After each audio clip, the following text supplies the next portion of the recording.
Hello everyone and welcome to already the 5th episode on the GooseV2 build.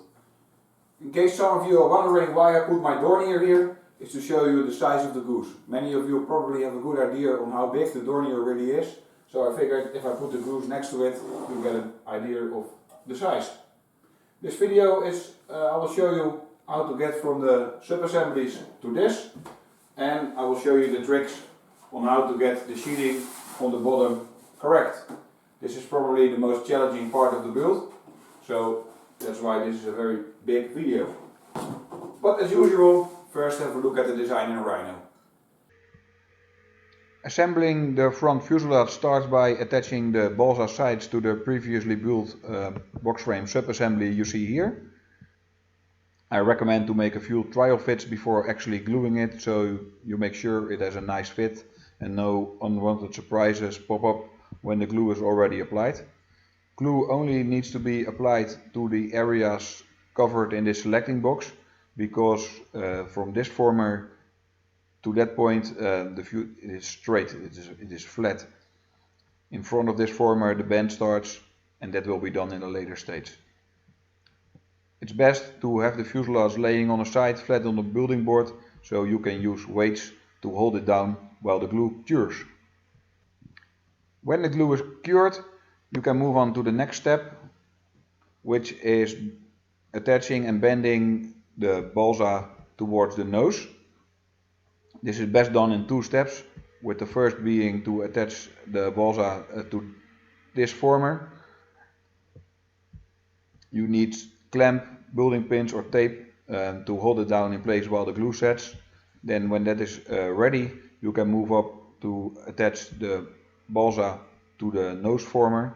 This is a bit more difficult as the curve is much steeper than the first step, so you need to be careful to not break the balsa. I used tape to reinforce it and to hold it down in place while the glue cured.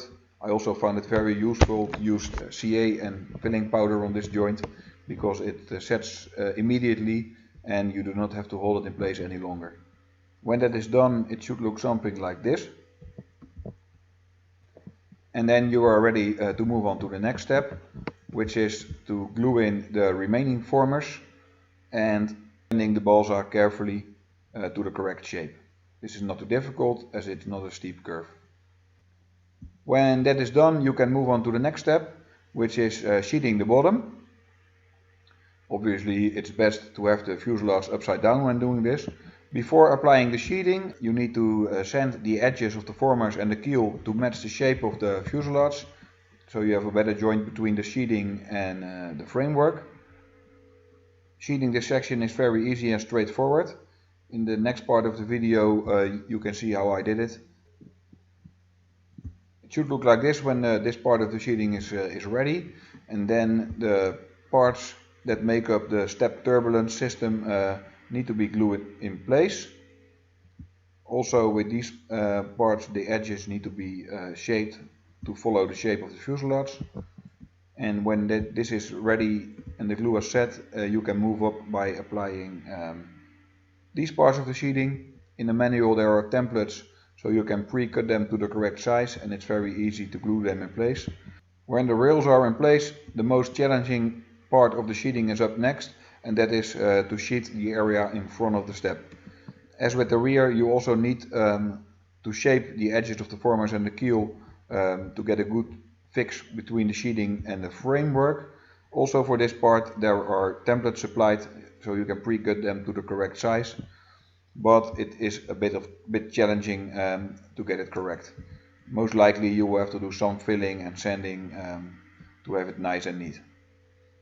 So next up is the time-lapse video, and you can see how I did it.